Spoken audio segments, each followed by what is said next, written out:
Sophie, till late in the third quarter, you guys were struggling offensively in that frame. Second half in general didn't feel the same as the first half on that end. Did something change for you guys? What did you see as kind of leading to stalling on that end? Yeah, I think we were just kind of slow. And every time that we're slow, especially defensively, it just somehow affects our offense. After this one, Sophie Cunningham didn't hold back, and she had every cause to do so. The Fever recently lost to a Mystics squad at the bottom of the rankings 88-84 after blowing a game that they should have won. Before Washington's decisive 22-7 run turned the tide, Indiana, behind by double digits, even held the lead at halftime. The defeat lowered the Fever to 7th place, where playoff spots were at stake. We'll also discuss Cunningham's post-game remarks and why, in contrast to Stephanie White's justifications, they struck such a deep chord. What caused the Fever to lose, in your opinion? Do you believe that Stephanie White is at fault? Tell us in the comments section below. Playing for the Buckeyes. Here is the Buckeye product on a backdoor pass, but Mitchell lost the handle. Sutton thought about the three, steps in, Hull got a piece. Dolson has been wide open all possession, splashes home a three, and we are level at 40. Indiana led 40-27 after gaining a 13-point lead in the second quarter. Additionally, it appeared as though they were cruising at that point. However, Washington quickly overcame the deficit with a 22-7 run that silenced the arena and eliminated the lead. While Indiana's offense stalled, the Mystics were suddenly playing with confidence, shooting 52% from the field and making big threes. In a matter of minutes, what ought to have been a decisive cushion became a game of one possession that was vulnerable. Above her head is Cunningham with a steal. Cunningham feeds Sims, who goes coast to coast and lays it in.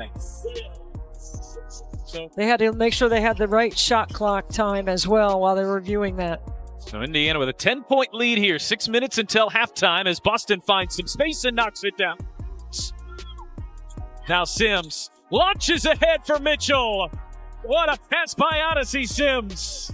There was no unstoppable star on the other side that drove that swing. It resulted from the Fever losing its hold. Defensive lapses were frequent and crucial turnovers mounted. Washington was awarded 26 free throw attempts as a result of Indiana's 21 fouls. Play-by-play, the deficit decreased as each thoughtless giveaway or late rotation resulted in another trip to the line. Bad officiating wasn't the issue. It was errors on the scoreboard that Indiana had complete control over. Sims with 5 off the bench. Indiana has 8 first-quarter bench points.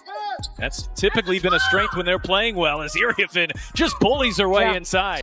Now Citron being guarded by Lexi Hull. Hull goes over the screen, defends her really well. Citron just has to fire it up, and a circus shot for Citron. It was made much more frustrating by the fact that Washington's all-star rookies were the ones who forced Indiana to pay. While Kikian muscled her way to 18 points and 12 rebounds, including multiple second-chance boards that totally changed the tide, Sonia Citroen seemed unfazed and poured in 21 points. They produced more than simply meaningless statistics. It demonstrated that even a squad that was still figuring itself out could step in and take control once Indiana stopped directing. Letting a young team blow your lead is about as expensive as it gets when you're in 7th place and your prospects of making the playoffs depend on these crucial nights. It's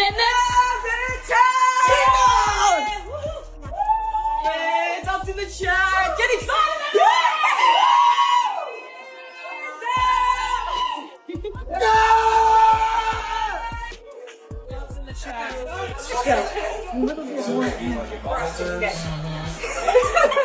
Why at the same time? Because I'm you and you're me. We switch bodies. Zub's in the chat! However, it's not as though Indiana didn't have any reliable individual performances. Aaliyah Boston put up 20 points and pulled down 9 rebounds, demonstrating the kind of consistent play that should be the cornerstone of a victory. In the first half, Kelsey Mitchell provided excellent facilitation. Lexi Hull contributed defensive effort, and Sophie Cunningham provided energy.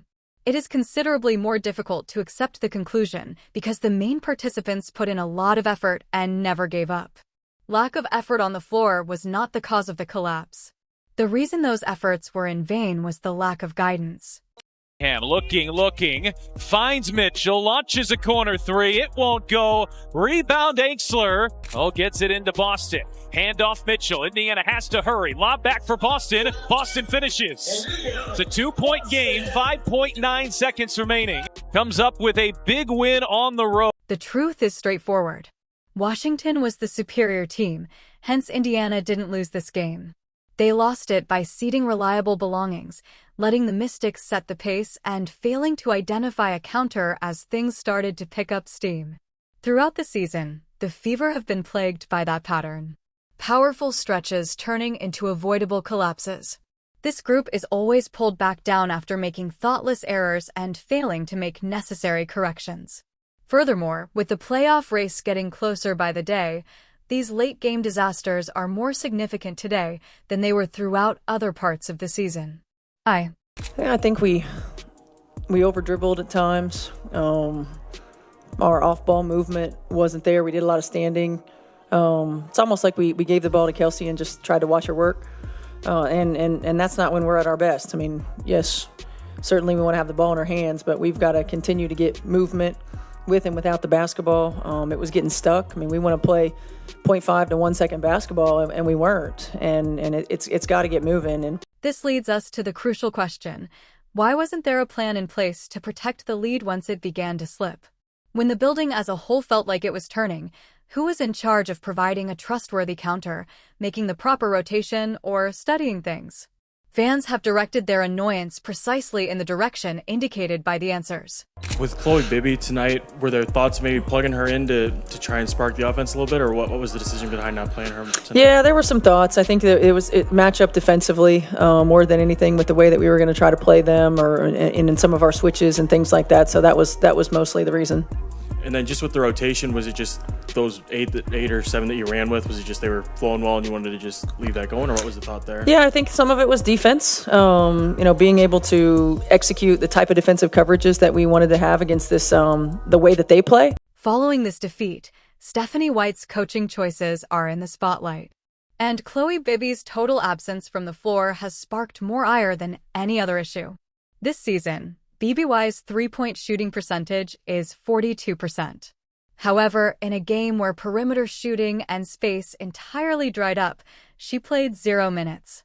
When questioned, White clarified that she chose to sit BBY because to defensive mismatch concerns, particularly the rebounding and coverage duties she believed would be exposed against Washington's lineups.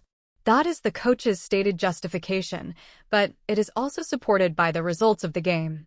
The reason doesn't make the hurt go away, as Indiana gave up wide-open threes, 26 free throws, and saw Kiki often control the game. Fans watch as a proven floor spacer is benched despite the defensive problems. It hurts. I mean, think if we had 8 turnovers for 13 points in the second half as well. So we didn't take care of it. After acknowledging that Indiana's offense was struggling, White said that too many possessions ended up sending the ball to Kelsey Mitchell and watching her work against several defenders. Since it perfectly captures what supporters witnessed in real time, that line, which was getting stuck, has evolved into the Knights' unifying emblem. The obvious defense against your system deteriorating into predictable isolation plays is to use shooters like BBY to spread the floor.